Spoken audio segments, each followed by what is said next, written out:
I'd like to think that if I were wrongfully arrested for a crime, I'd also be found innocent by a thorough justice system. But my expert today shows that that's not always the case. By sharing a truly one-sided story of corruption in our courts that stripped the freedoms of an innocent woman. Welcome to the Just Dumb Enough podcast, a show that acknowledges no one is always an expert by dispelling misconceptions with real experts. I'm your host as always, Colton Petrie. My guest today is Gene Adam. Gene is a filmmaker and justice advocate, recently releasing his documentary Finding Betty on multiple streaming platforms. His movie walks through the case of Betty Wilson, an Alabama woman wrongfully convicted of murder back in 1992 and still incarcerated to this day. It shows the usage of fake evidence, unreliable witnesses, and other grossly inhumane practices, all to ensure that this woman spends the rest of her life behind bars for outdated racism as well as sheer laziness. It's a fascinating case that makes no sense once you see past the theater performance the prosecution is putting on. I watched the documentary myself to help prep for the interview, but here's some basics for those of you that have never heard of it. In 1992, Betty and her twin sister Peggy are arrested for conspiracy to commit murder. A man, James White, confessed to the murder, saying that he was hired and assisted in the crime by the sisters. The sisters are immediately taken into custody, shipped to different counties for separate trials, and Betty is held in solitary confinement for over 9 months awaiting trial. Keep in mind the current guidelines for solitary confinement in major prisons with convicted offenders is 15 days. Anything beyond that is acknowledged to have lasting effects on a person's mental and physical health. And she was exposed to this for most of a year while waiting for a trial that had no evidence connecting either sister to this man in any meaningful way. No eyewitnesses, no money trail, no DNA, no fibers, or even blood stains. They eventually go to trial, and the mentally ill homeless man who claims to have committed the murder proceeds to change his official statement 5 times under police direction so that it bypasses the alibis the sisters otherwise have.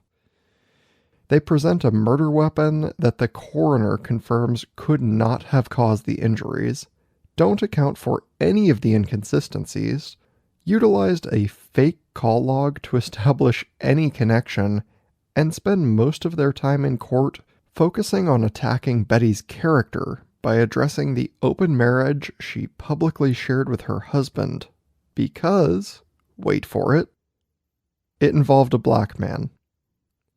And why is that important to the case? Because the county Betty's trial took place in is home of the KKK.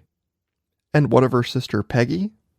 Well, Peggy was tried in a less racist area with no fake evidence and immediately acquitted. James White even came out later and tried to say that he lied about all of it. The prosecution told him that if he tried to do that, they would revoke his 7-year prison sentence and instead pursue the death penalty. It's so much craziness, but you didn't come here to hear me, so it's time to move on. Let's get into that true crime category.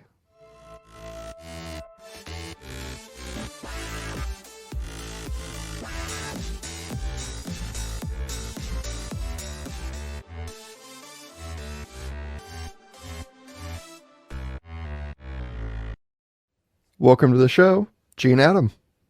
How you doing? I'm doing great. Glad to have you on the show. How you doing? Um, I'm great. Pleasure to be here. Thank you so much for having me. Yeah, of course. Why don't you introduce yourself for the audience?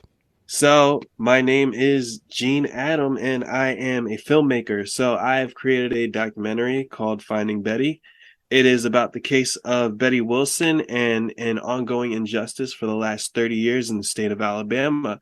And in the documentary, I present a step-by-step analysis of the case of Betty Wilson and talk about everything that's wrong with it. Most importantly, the fact that she's been in jail for the last 30 years and still is today. Yeah, and what got you looking into this?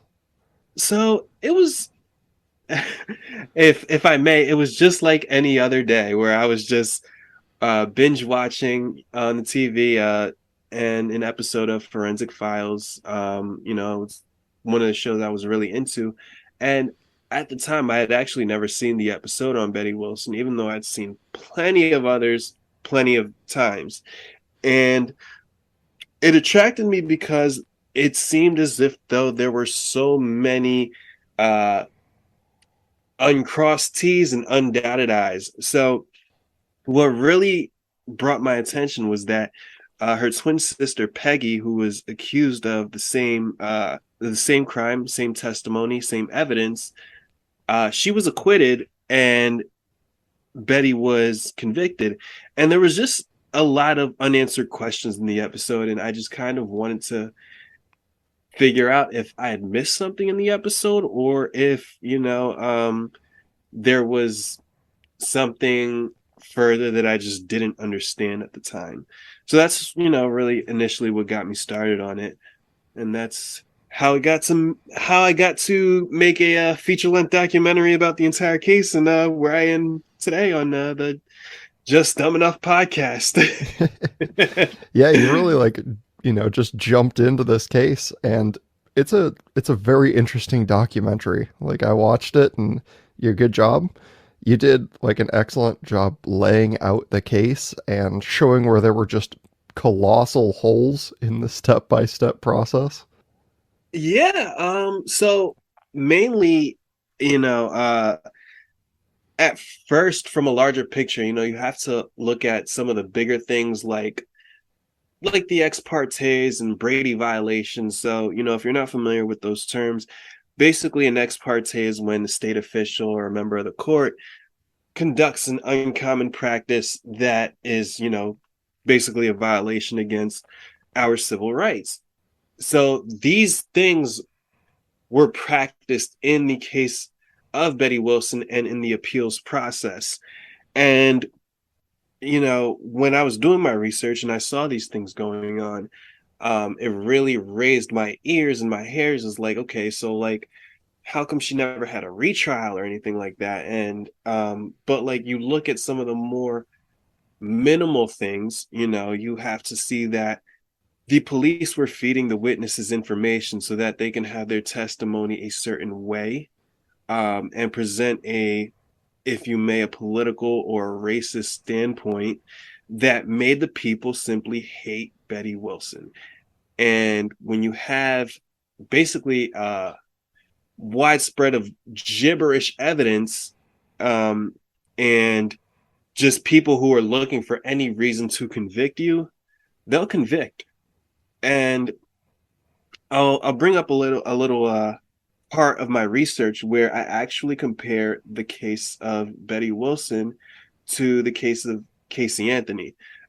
Well, actually, I just realized I haven't even really given a background of like the case, like what she was convicted of. So, if I may, so Betty Wilson was convicted for murder conspiracy in 1993. She was arrested in 1992 and remained in solitary. So she's been in prison since 1992.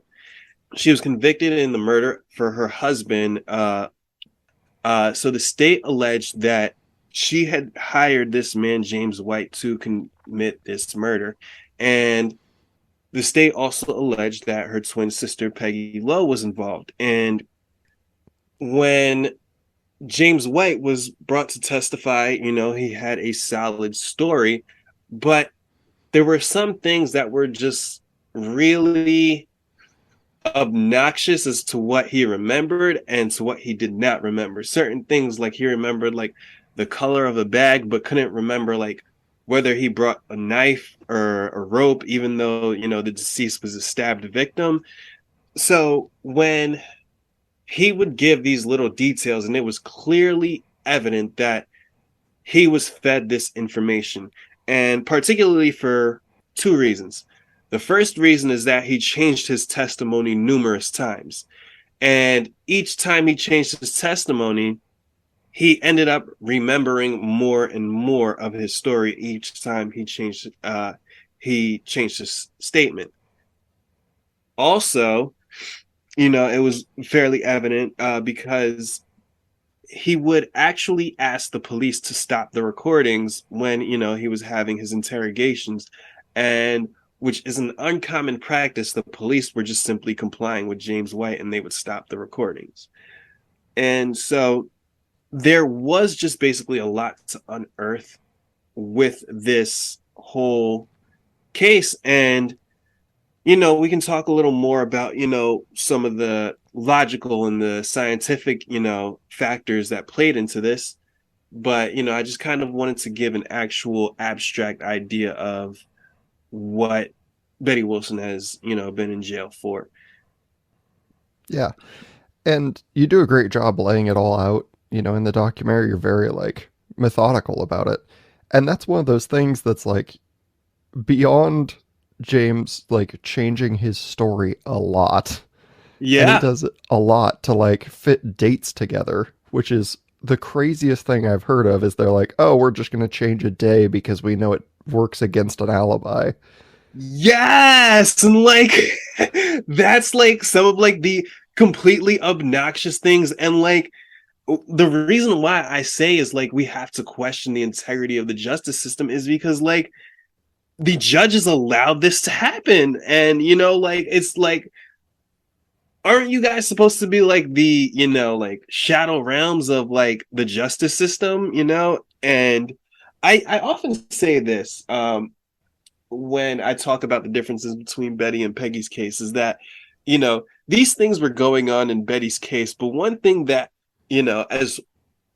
as horrific as this injustice is, the one place I actually do give credit to is the prosecutor of Peggy's case. His name was Daniel Valeska.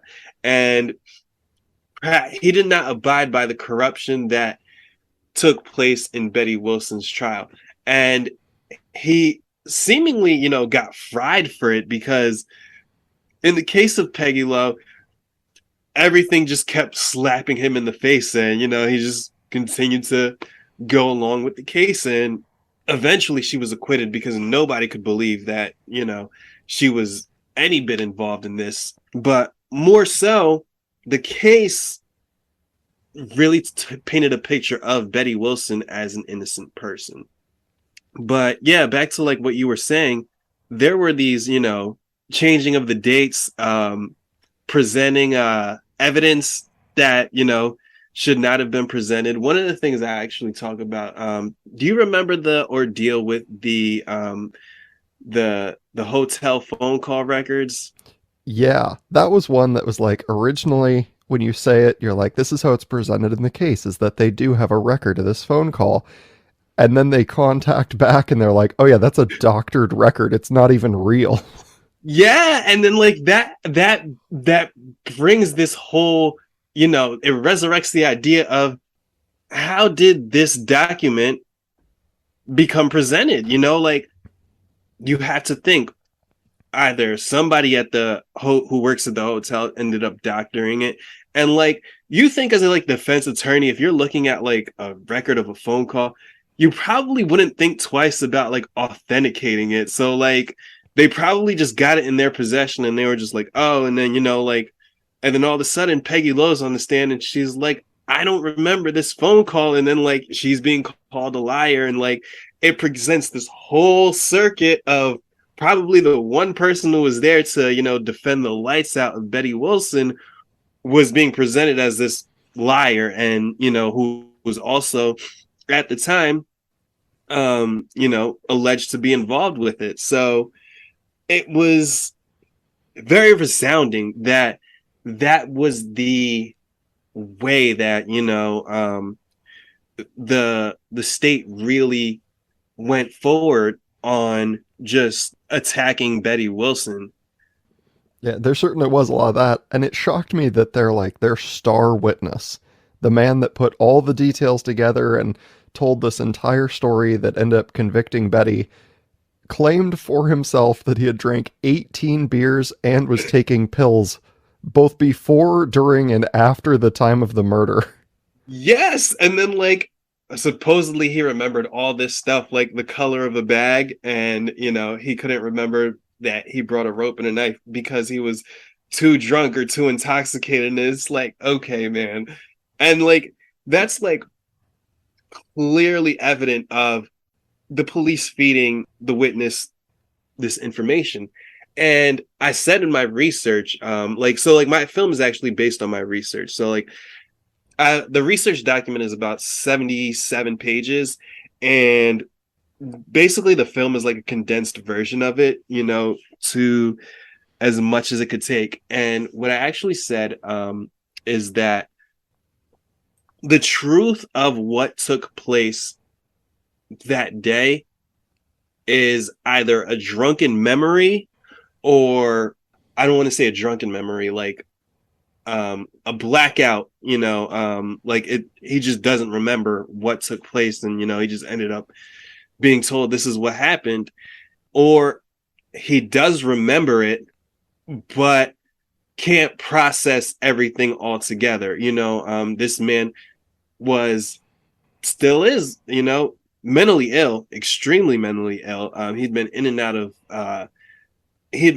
hospitals, just being treated for his mental illness. And this is like the star witness who's supposed to be giving you all this information about what Betty and Peggy did. And, it like, a lot of it did not make sense. And that's kind of what really sparked my interest initially, when I was watching like the TV, because they had mentioned that, James White was mentally ill, and they did, at the time, I think it came out in 1996. So like not a lot of the corrupt practices had been, brought to light, because, I think Betty Wilson only had one appeal at the time, and she was working on the second. And then there was another episode in 2007 where she was in a show. It's called On the Case with Paula Zahn. And there was there was more to it. But like in that episode, they interviewed Jimmy Fry, and they also interviewed the twin sisters. And the problem with that is that in the episode of Forensic Files, they actually had the ability to argue that the bat was not the weapon used. And on the case with Paul Zahn, because Dr. Chris Sperry isn't there, they're talking about how the bat is used for the crime, and it seems more of a state versus Betty, as opposed to a Betty is innocent type of agenda.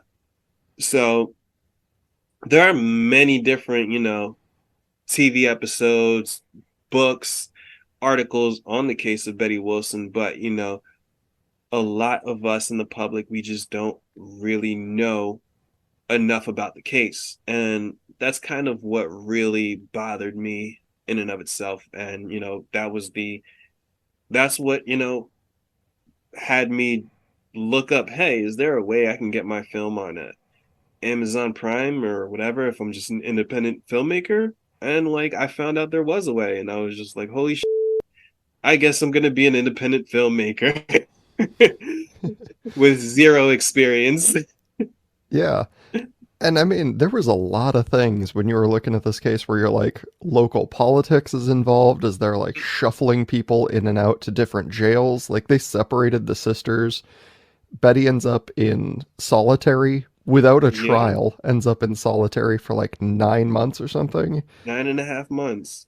Yeah, which is insane. Like Yeah, we know the practice of putting people in solitary now is nightmarish, and they're like, yeah, no trial, no nothing.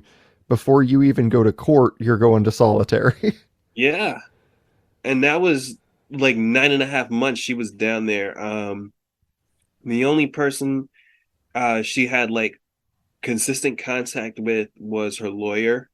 And that was like if, he just came on his own terms. And she would have occasional visits from her family, but like from everybody else in solitary, screaming and shouting and banging on the walls.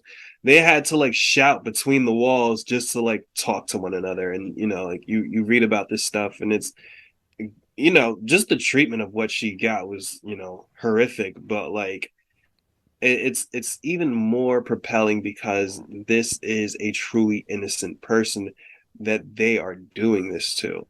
And I think that's what really bothers me at the most. Yeah, I mean, you watch like through the literal evidence that's very apparent. You watch the justice system absolutely railroad Betty on this, where they're like, we're not giving her defense team information that's critical. We're not allowing her to see people. We're putting her in a bad mental state. We're like making up evidence. They took care of the murderer in the case that Oh actually yeah. committed the murder. He's like, yeah, I Yeah. committed the murder. And they're And like, great, let's take care of him really, really well. yeah, like as far as like just taking care of James White, it's they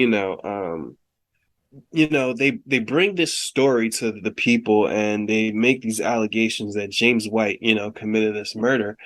But if you really like look at the evidence, it's like, okay, maybe he was, maybe he wasn't, but what we can see is that if he was not alone. And there was never anything brought to anyone's, attention that James White may have not been the only accomplice through the entire case of Betty Wilson. Yeah, there's a lot of things that are just like glaring inaccuracies or, just like I said, just a failure of the justice system to give a fair trial. Yeah. And that's kind of the like terrifying conclusion you leave people with is you're like, Oh if this yeah. is happening to Betty, this is happening to anybody. Oh yeah. And politics, played a big factor in it. There was a lot that just shocked me about the case. Like realistically, like this was just a case I just randomly stumbled on. There was an episode of Forensic Files. I didn't even think it would be as such an eye-opening ordeal as it actually was. Like the original district attorney, his name's Mo Brooks, right? So um he was the one who gave James White his deal. And during the time, someone who worked for him, his name was Tim Morgan, he declared that he was going to run against Mo Brooks at the next district attorney election. So he fires Tim Morgan because he didn't like that he was running against him. And then in a whole twist of irony, Tim Morgan actually beat him. And if you actually, there's like some footage, if you look on the case of Paulizan, and it's there on the episode of Forensic Files, you actually see when the police are taking like the evidence out of the house that there is a sign for the support of Tim Morgan on the front of Betty Wilson and Dr. Wilson's property. So here's this guy, who originally, is prosecuting the case of Betty Wilson, and then he loses the election, so he doesn't even end up prosecuting the case. Tim Morgan has to recuse himself because of his affiliation with them, and she ends up having to do her trial in Tuscaloosa, which is like the home of the Ku Klux Klan, the League of the South, and this is a place where they brought a trial case where this white woman is having sex with a black man, even though she's married to a white man. And even though they're in an open relationship, they would have had any reason to fry her if, you know, if they had the possibility to. So you look further down the line, right? Like when I stumbled upon this case and I was just looking up, like what people were up to these days. The one who ended up prosecuting Betty Wilson's case, Jimmy Fry, died in 2018. And Mo Brooks, the one who was initially the one who gave James White his deal and was the original person who charged Betty Wilson and Peggy with the crime, this man was in Congress. Like, and this isn't even just a testament to, where my politics, where your politics may be, or whatever. This is just like this man's history is awful. Truly, to be like involved with this case, to see the injustice that transpired, and to see him in a congressional seat absolutely disgusted me. and he actually just lost his most recent election, and because he was trying to run for Senate, and in a twist of fate, Donald Trump just pulled his endorsement for him, and he ended up losing everything. And there is something in there where you're like, this deal they offered James White is so ridiculous that the person who openly admitted to the murder got 7 years, basically. They're like, 7 years with good behavior and you're on probation. Whereas Betty White, for conspiracy of murder, got life in prison. Yeah, no parole. Yeah, so you're like, okay, so the guy who actually committed a murder got, 7/10 of a decade, and Betty is forever. Yeah, and she's 77 now, and she's like still in jail. And I'll actually tell you a story about the foundation of the film. So we had actually started putting stuff together February of 2020, and we had secured a in-person interview with Betty Wilson to actually like record for the film. And so we were first told that we can have the interview, but we weren't allowed to ask her anything about her case. So that was told to us from the prison staff. And then March 2020 comes along when we were trying to like organize an ordeal, and then pandemic came about and shut everything down.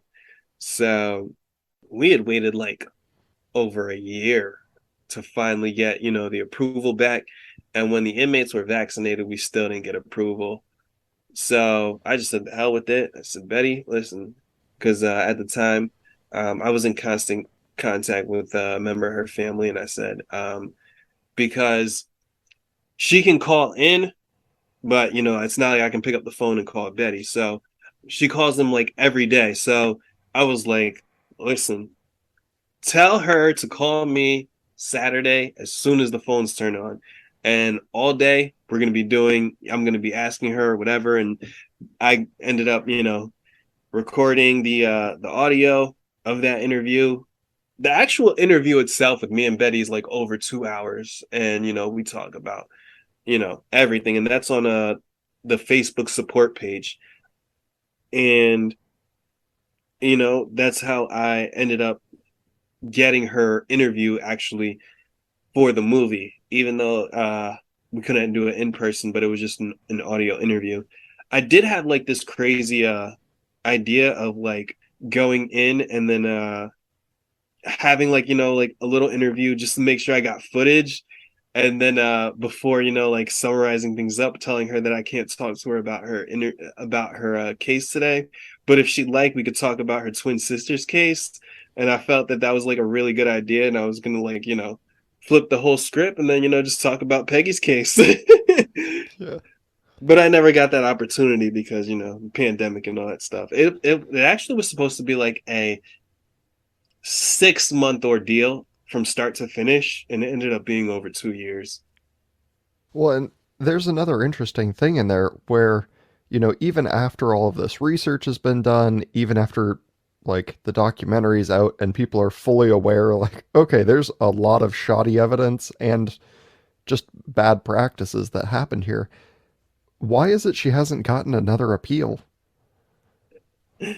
And it's a clear like everything. If you actually look at the research, everything is tailored to how much the state of Alabama just simply hates Betty Wilson.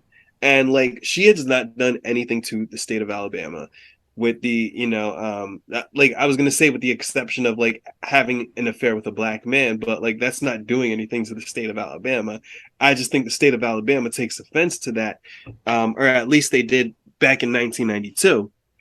And one of the startling things about, following up after like her court and like the appeals process is this ordeal with the Innocence Project. So, what the Innocence Project actually does, right?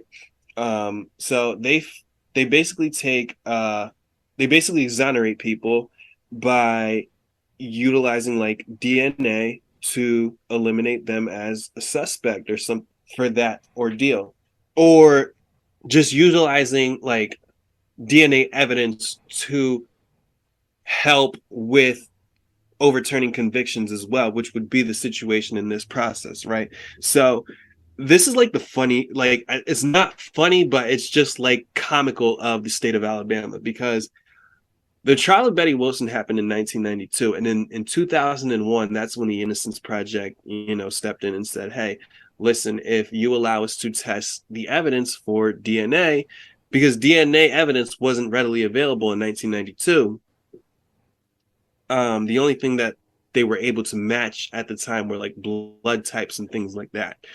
So what they did was they said, okay, we'll take the evidence and we will test it. And all they had to do was just hand over the evidence to the Innocence Project. And you think about it, right? We are in 2023. So that took place in 2001. The state of Alabama just simply refuses to hand over the evidence because of the possibility of exonerating Betty Wilson. And like it would cost them absolutely no money. The Innocence Project would pay for the testing, and all they want to do is just help find the truth, right? And you think about it, right? We're in 2023. This took place in 1992. The possibility that the DNA evidence or the evidence itself is like degraded or like they'll find anything is like more than likely. But if that, possibility of that, something actually still survived all that and turns up, I feel as though the state of Alabama needs the story of Betty Wilson to be a guilty person because of the person they painted her to be, which is even more comical because the person they painted her to be is truly not the person she really is. Yeah, and it was this question that kind of nagged at me the whole time where I'm like, who is benefiting from keeping Betty in prison? And as we've kind of been talking, it's like, well, I guess the most obvious benefit is that the state of Alabama doesn't have to say, like, yeah, we were wrong. We totally set that one up and we have to apologize for it. They're like, I'm not apologizing. Yeah. She's guilty and no one can prove us otherwise. Yeah, and they will jump through hoops of fire to not do that. I just hope that at some point, like I don't even care if it just takes somebody just being like, all right, I'm throwing the hat in for this one. Like enough is enough. I just hope that, like at some point there can be some type of turnaround for, Betty Wilson. And like it's sad because that's basically became her life for the last 30 years. And it's I couldn't say I'd wish that on my worst enemy. Yeah, and you kind of open the whole movie with this quote that I wanted to talk about, where they say it's better for 10 guilty persons to escape than for one innocent to suffer. And that's a really powerful statement because it's making like a pretty aggressive claim where you're like the suffering of one innocent person outweighs, you know, Yeah. a lot of other stuff. Is that kind of like something you'd found and just resonated with? So the quote itself, I had heard it float around more than once. Ironically, um, I actually don't know where I first heard it. I want to say it might have actually been in one of the books of the research or something like that. But I want to say like a couple, maybe a year or something like after I had actually like put that part together, like while I was preparing the film. Um, I'm a big fan of SVU. And so like, oh, one of the episodes, there was somebody who was like being let out of jail for like being there for like I think it was like 15 years at the time. And then like the judge, she goes, like she starts her thing by saying that exact same quote. And one of the things I compared the case of Betty Wilson to is the case of Casey Anthony. And the way I compare it is not for the case itself. It's mainly because I felt that there was a big sensation in the media in both of their cases. And if you really look at Casey Anthony and the way she's portrayed in the media and, throughout our day-to-day lives, she is a hated person. And what I say in my research is that I felt that she had a fair trial, and the reason that she was let off was, a reasonable case behind it, because simply they couldn't prove that the baby had been murdered. That was it. So that was why she couldn't, be convicted of murder. With that said, I don't think for a second that, she is a as a responsible mother, or she handled the situation, with due diligence or anything like that. And I never like formed an actual opinion as to whether or not I felt that she did it. But there is so much more in her case that would have pointed to her being a guilty party than there is in the case of Betty Wilson. And yet, Casey Anthony walks a free person today. And Betty Wilson has been in jail for the last 30 years. And there's other cases that I compare it to. There was another one that was like an actual love triangle that like the state was trying to present this idea that like Betty Wilson had her husband killed because she wanted his money, and she was having an affair with somebody else, that like she was like there was possibly a love triangle. But even the person, who came to trial and was like, yes, I had an affair with Betty Wilson. No, she never said she loved me or had any, plans of doing things with me as far as more than just sex. And that was basically it. But you bring this idea to them. It didn't matter what this man was saying. This was a black man that she was having an affair with. That's all that mattered to those who are watching. So there really was not a love triangle. Whereas I want to say the name is Karen Newell, and it was like a case in Florida where this woman actually hired somebody to kill her husband because she wanted to be with them. And like there was information that like she took out life insurance policies, and like the actual witness, or like the actual killer, gave the information of what he did, X, Y, and Z. He was credible, and they're like these ordeals where it's like, this is what a guilty party would look like. And in that case, she didn't even go to trial. She just took a plea deal, and the very last thing I asked Betty Wilson in the case, when I interviewed her, was I said, if they let you out today and you said that, and they just said that they wanted you to admit to the crime, how would you respond? And she's like, I would never do that type of. And um, I, I when I asked her during the interview, she actually responded fairly calm. I thought, I was gonna get, some words, but she maintained due diligence. But like there was absolutely not. But like to think that she would actually spend the rest of her life in jail, then admit to something that she clearly didn't do, I think that speaks volumes. Yeah, absolutely. Where it's like, look, just 3 words, I did it, and you can walk free. And she's like, no, because I didn't, and I won't say that. I thought that was incredible, and I think it shines a good light to say, like, hey, we have a system that needs a lot of work. Hopefully, it has gotten a lot better over the years, but there is still at least some part of it that's not working, because when presented with evidence, it's not adjusting its own judgment. Like 30 years later, you're like, here's all of the evidence that is faulty with this case. Will you look at it again? And they're like, nah, not Yeah, and it's interested. and it's not, and the incredible thing is that it doesn't even stop there. It goes beyond that. And it's like these are presented in the appeals, and they're like, no retrial. And it like blows your mind that like this is allowed to happen. Naturally, like if a judge were to do diligence and actually like look like an appeals judge were to actually look at, this case, they absolutely would allow for a retrial.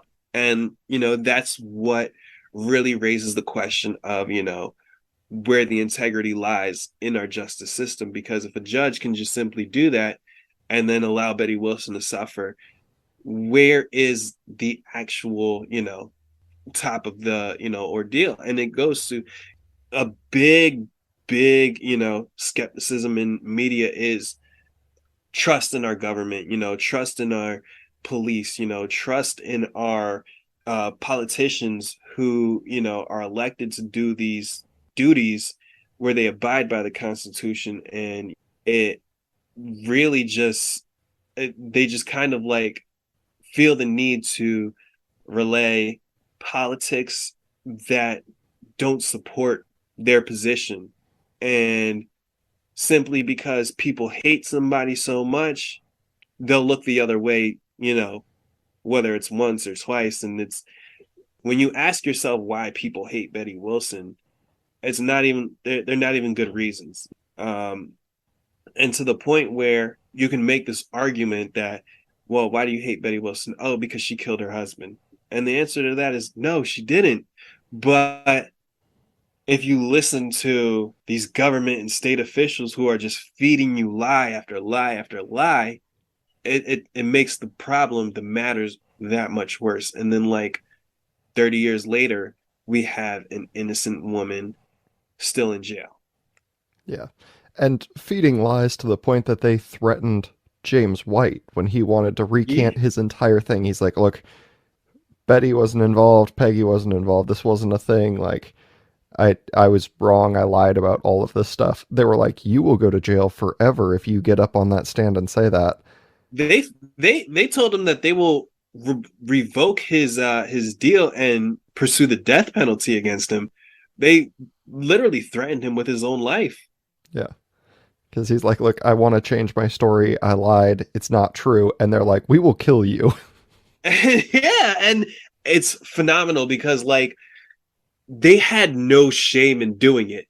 On the episode of on the case with Paul Azan, the prosecutor, the district attorney, Jimmy Fry, he was interviewed and he says that on camera on national TV. Yeah, that's what I did. And I'm just like, holy shit. And then like you look even more into it, like James White has his own court appointed attorney, Roy Miller, who should have been there, during the recant trial to defend James White. He doesn't show up. Jimmy Fry, the prosecutor of Betty Wilson's trial, is there to defend James White. It's like, how does this even happen? Yeah, it is a very large twisted web and something people should be giving a lot of consideration to when you want to put your trust blindly in some of these cases that you think Yeah. just might not sit right with you. It Yeah. gives And people like, pause. and it gives me like, because I feel like there's times where, people commit god awful crimes, and I feel like, they should be prosecuted to the fullest extent of the law. And it makes me think like when I'm watching these type of like horrific things, like, is there more that I'm just missing? Because like when, I always feel awkward like defending Casey Anthony, but one of the things that like I always said about her case was if, they couldn't prove that she murdered her child and she was convicted. I I even say this in my research. I would not lose as much sleep as I would have for the case of Betty Wilson if Casey Anthony was convicted. But what if like 20, 25 years later down the line, there's some, scientific advancement where they can actually exhume the body and prove that the baby was not murdered. But 20 years before, here's the defense saying like you can't prove the baby was murdered. She still gets convicted, and then like these scientific advancements come, and then like if she was convicted, she just spent all that time in jail for something that she was sitting there claiming she was innocent of. And that's just part of the problem. Like when we looked at Casey Anthony, like we thought she should have went to jail. But you can't answer all the questions. If you can, be my guest, like hopefully they'll secure a conviction and they can go to jail. But you have to ask with every single step, is due process really being done? Yeah, are we being fair in this? And I think that's something good to leave people to ponder on, but I wanted to give you some time to kind of plug the documentary and where people can find you if they're looking for more of you. Uh, so Finding Betty is available on Apple TV, Amazon Prime Video, YouTube TV. You can also find it in the iTunes Store or the Google Play Store. You can rent or buy from any of those ad free. If you want to watch with ads for free, you can go to Tubi and look up Finding Betty there. You can also find on the Facebook page, the Facebook support page is called Free Betty Wilson Project. And you can go there. If you look in the featured area of the Facebook page, you'll find the movie trailer, you'll find my research document, you'll find the interview as a whole with Betty Wilson, and you'll find that class presentation as a whole on that page. And if you also need to find me directly, you can go to that page and send a message as I run that page. And if you're looking for any type of resources for help, if you truly want to act in helping Betty Wilson, contact, whether it be your local politicians, if you know any celebrities, or if you just want to tag them on a post, you can also reach out to some nonprofits. You can look into the ACLU, the National Organization for Women, the Sentencing Project, and the Equal Justice Initiative. And you can call and you can ask them what they're doing to aid in the efforts to help Betty Wilson on any of their numbers, or send them an email. And if all is well, hopefully we can all come together in the efforts to fight for the freedom of Betty Wilson.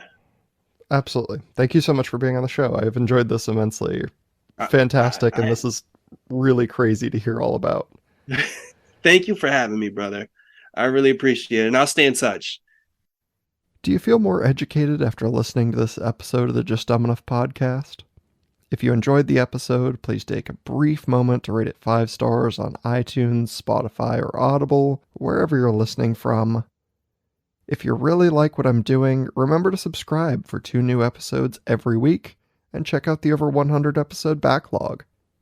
Let me know what you'd like to hear next by reaching out and emailing me, dumbenoughpodcast@gmail.com, or by sending a message to me on any of the show pages, Facebook, Instagram, Twitter, or wherever else you find me. I'm always looking for new topics, guest ideas, and questions from the audience. First week of March, and here are the rankings. Number 1, the United States, with Texas, Oregon, and New York as top states. Number 2, the United Kingdom. Number 3, Ireland. Welcome to the top 3 with some impressive numbers that almost beat the UK. Number 4, Australia, led by the Northern Territory for, I think, the first time. And number 5, Canada, with British Columbia as top province. What an interesting time. That's it for today. I'll see you all on Thursday for the next episode. Bye-bye.